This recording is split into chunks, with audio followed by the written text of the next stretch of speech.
Welcome back to last video before bed. Today we're reading Horrifying Door Dashers stories straight from Reddit. Let's go. One time I had to do a delivery to my crazy ex.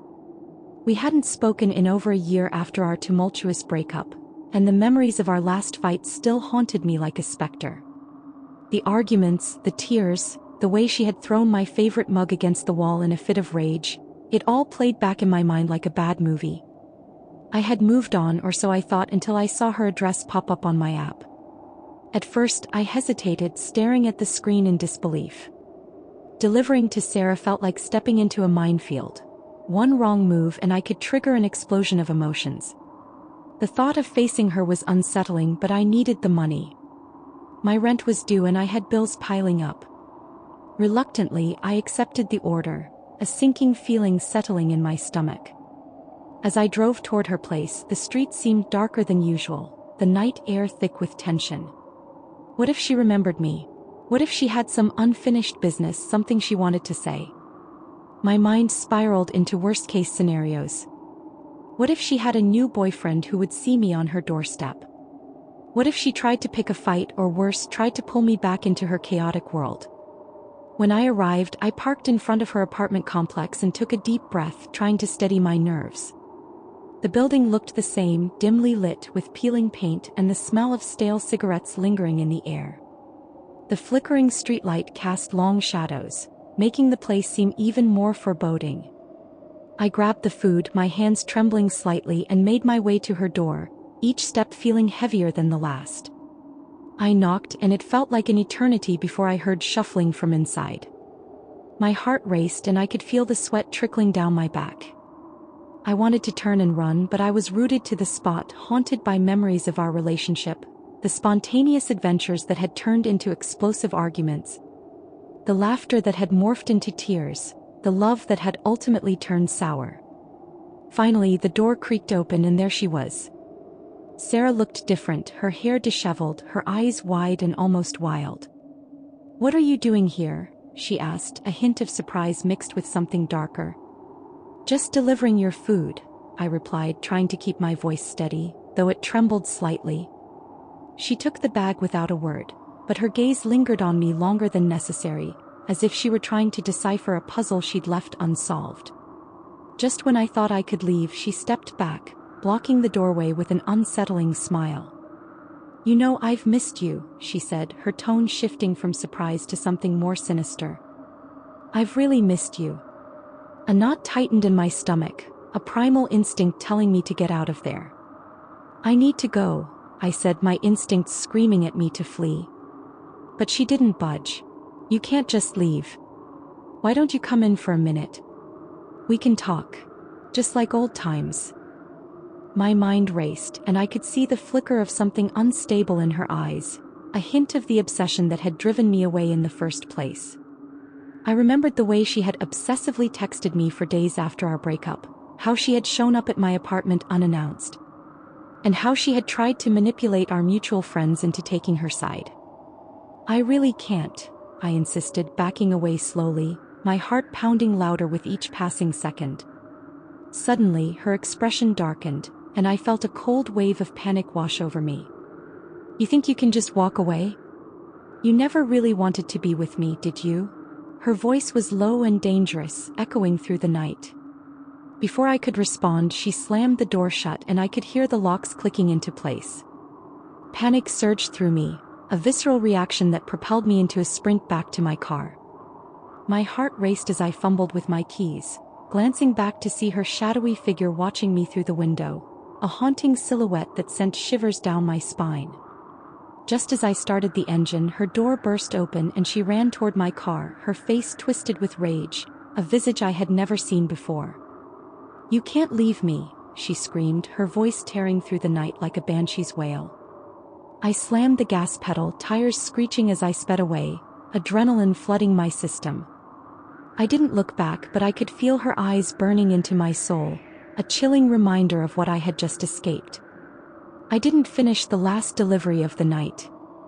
I drove home, heart racing, my mind replaying the encounter over and over. I locked my doors the moment I stepped inside, breathing heavily as I tried to shake off the adrenaline. I thought I had closed that chapter of my life, but the reality hit me. Some people don't let go so easily. The days that followed were filled with an anxious energy. I found myself checking my phone constantly, half expecting her to reach out, maybe with a message that would somehow justify her behavior. I thought about changing my delivery routes, avoiding her neighborhood entirely, but I couldn't shake the feeling that she would find a way to track me down. One night, about a week later, I was delivering to a different part of town when I noticed a familiar car parked on the street. My heart dropped as I recognized it. It was Sarah's. I felt the blood drain from my face as panic washed over me. I quickly turned around, my mind racing with fear. What if she was waiting for me? What if she had been following me this whole time? I took a long detour back home, my eyes darting in every direction. Every shadow seemed to hold the potential for danger. I finally made it back to my apartment, my heart still pounding. I locked every door and closed the blinds, trying to convince myself it was just my imagination running wild. But deep down, I knew Sarah was unpredictable, and that made her terrifying. The next few weeks were a blur of unease. I avoided social gatherings, didn't go out at night unless I absolutely had to, and became hyper-aware of my surroundings. I even considered quitting DoorDash altogether. The thought of encountering her again was too much to bear. Then one night, as I lay in bed staring at the ceiling, my phone buzzed. It was a notification from the DoorDash app. Another order had come in. I hesitated, but the desperation for cash pushed me to accept it. I couldn't let fear control my life, I thought. As I drove to the restaurant, I tried to shake off the gnawing apprehension. I arrived at the pickup location trying to focus on the task at hand. But as I pulled out of the parking lot, I caught a glimpse of a figure standing by the curb. My heart stopped.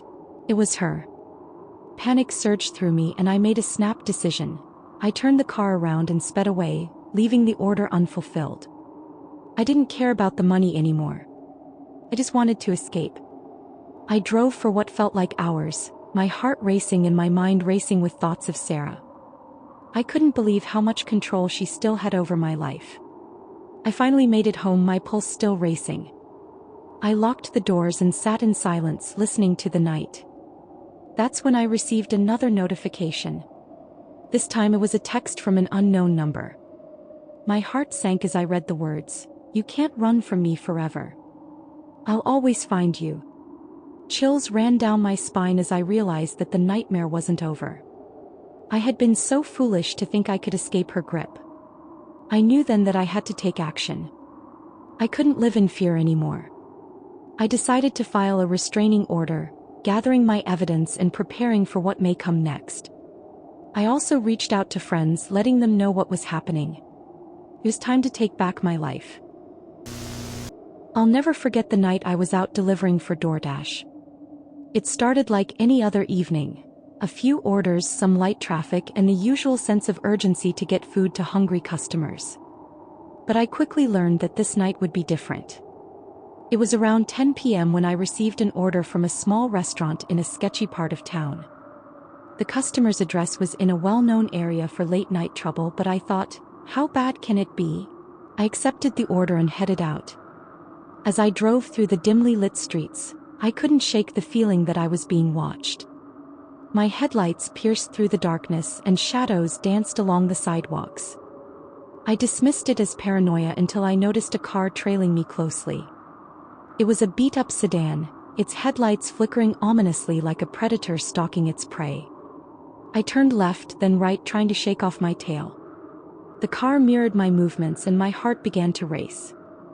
I tried to focus on the road, reminding myself that I had a job to do, but I couldn't help glancing at the rearview mirror. The driver seemed to be staring right at me, a sinister grin spread across their face. I felt a chill run down my spine.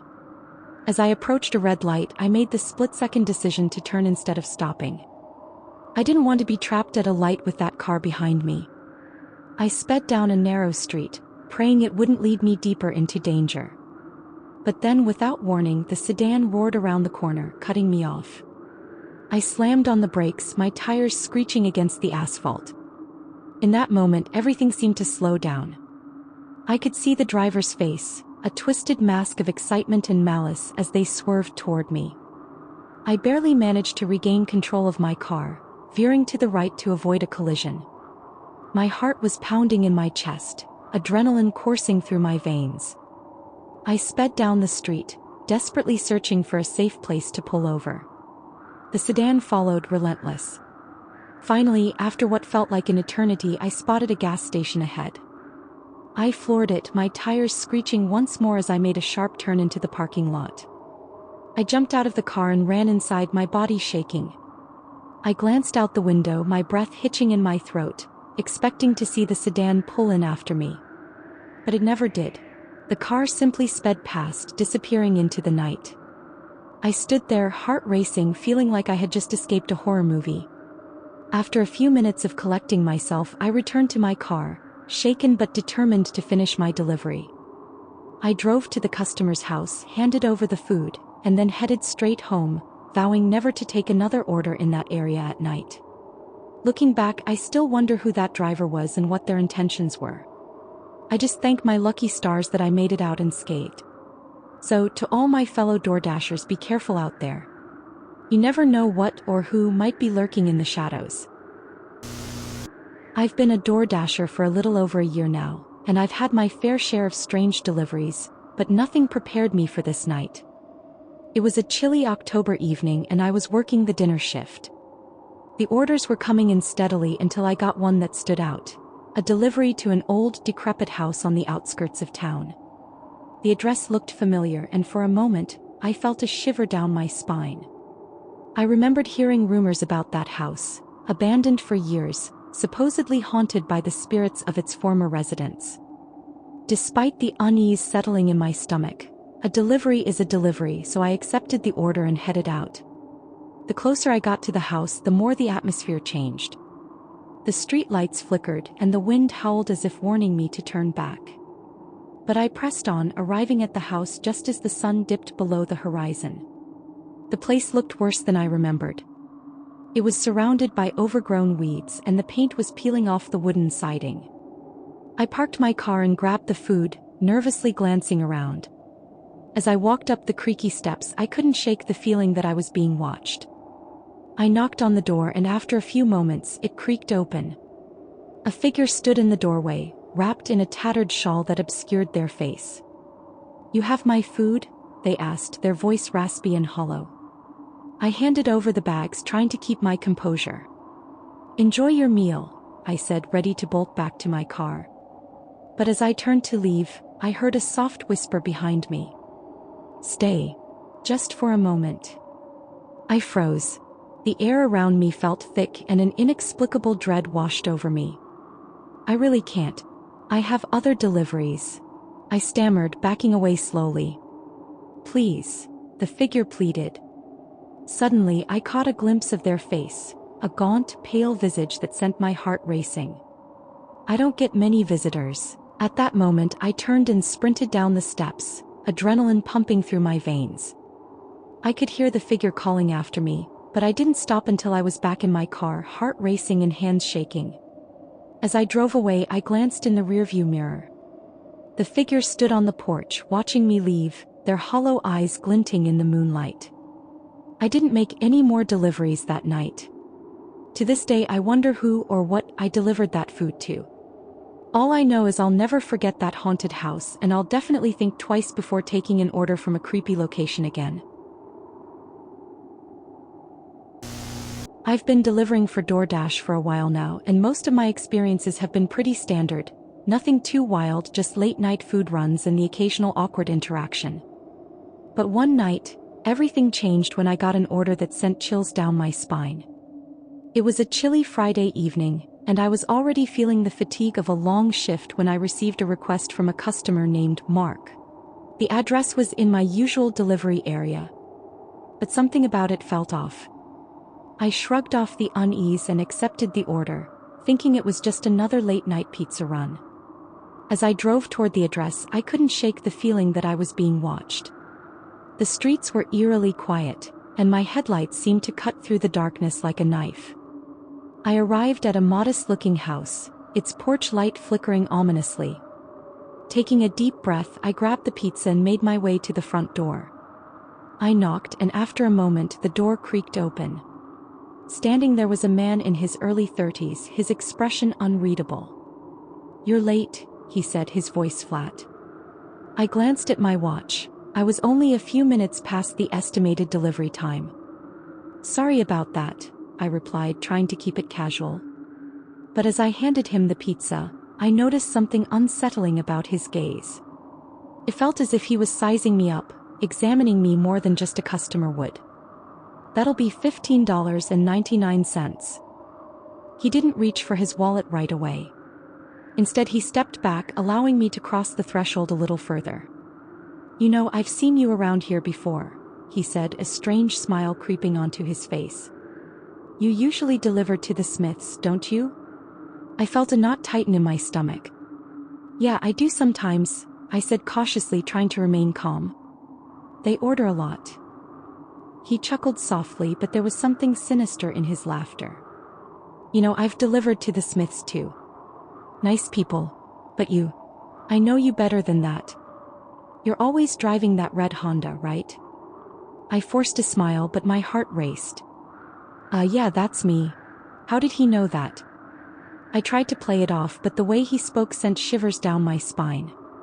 "Do you remember last month when you delivered to their Halloween party?" he continued, stepping closer. "You came in, talked to everyone, and then you left with a full car of leftover food. That was pretty funny." I felt my throat go dry. "Yeah, I guess so," I stammered, wondering how he could know such specific details. The hair on the back of my neck stood on end as I realized that this guy was watching me more closely than I was comfortable with.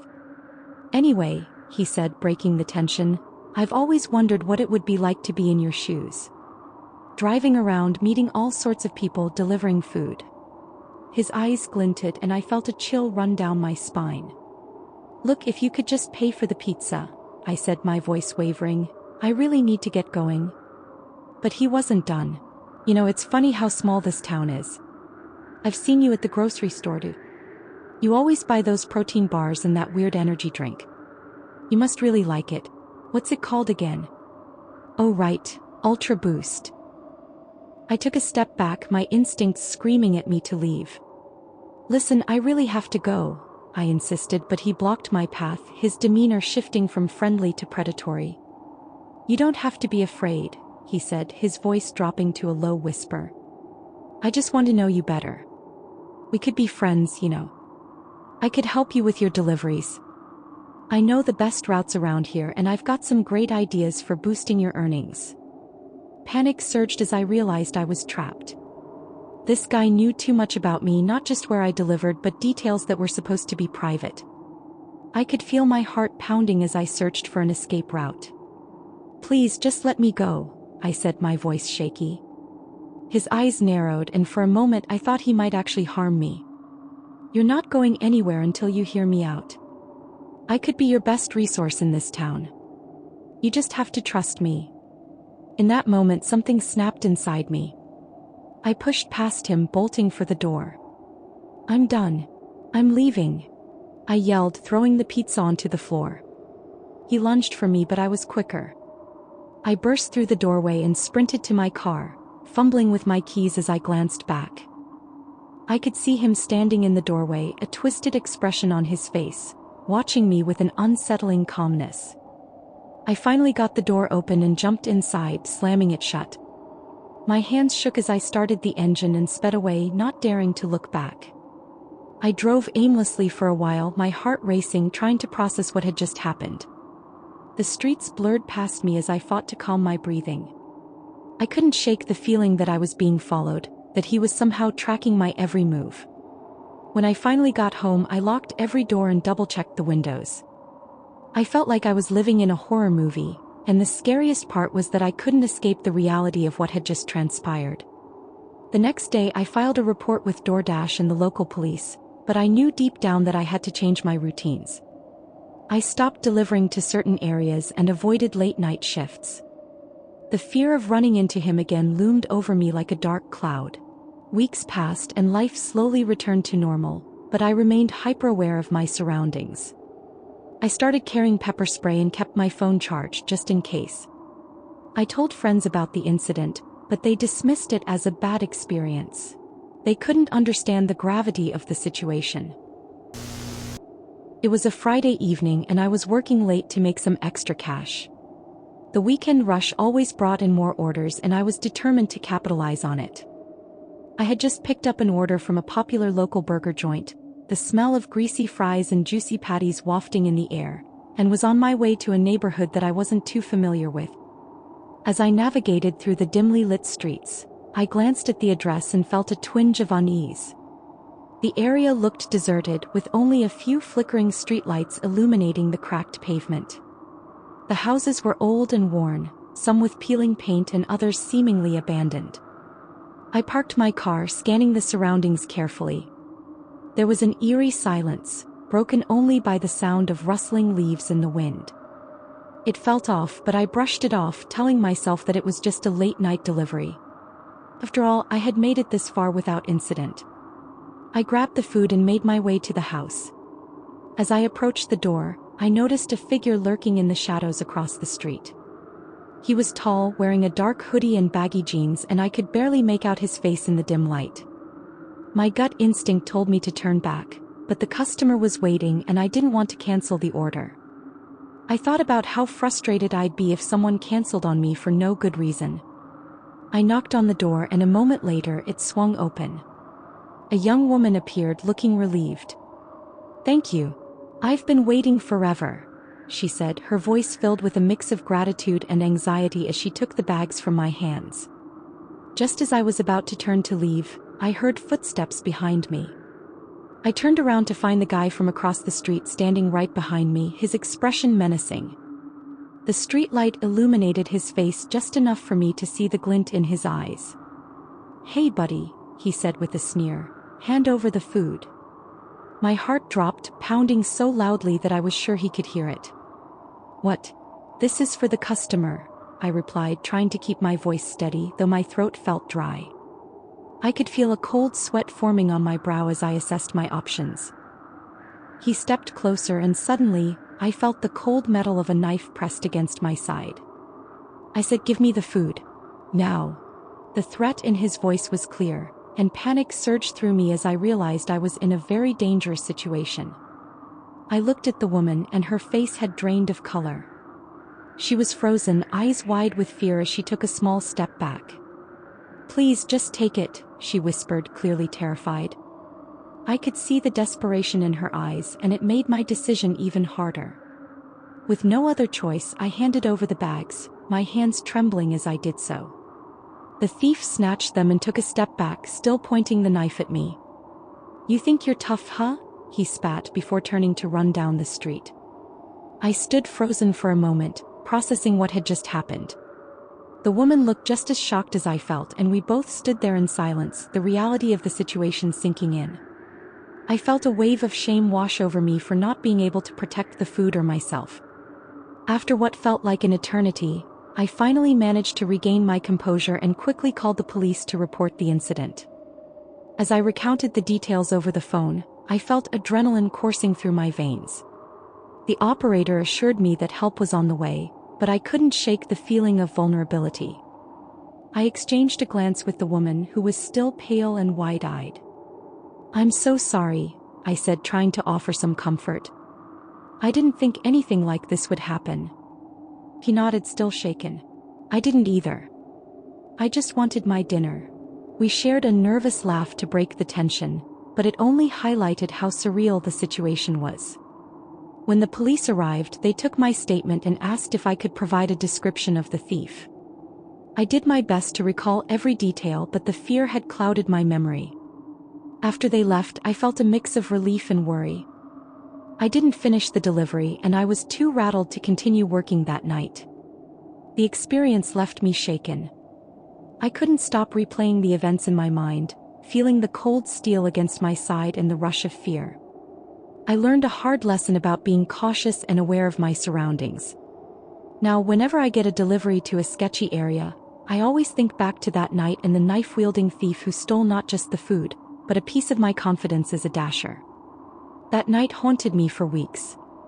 I had trouble sleeping, replaying the incident in my mind, imagining what could have happened if I had resisted or if the thief had acted differently. I began to carry pepper spray and always kept my phone handy, ready to call for help at a moment's notice. I realized that the world could be unpredictable and dangerous, even in the line of work that seemed so mundane. My experience became a cautionary tale among my fellow Dashers, and I urged everyone to stay alert, trust their instincts, and always be prepared for the unexpected. We may be delivering food, but we also have to be vigilant about our safety. Stay safe out there, everyone.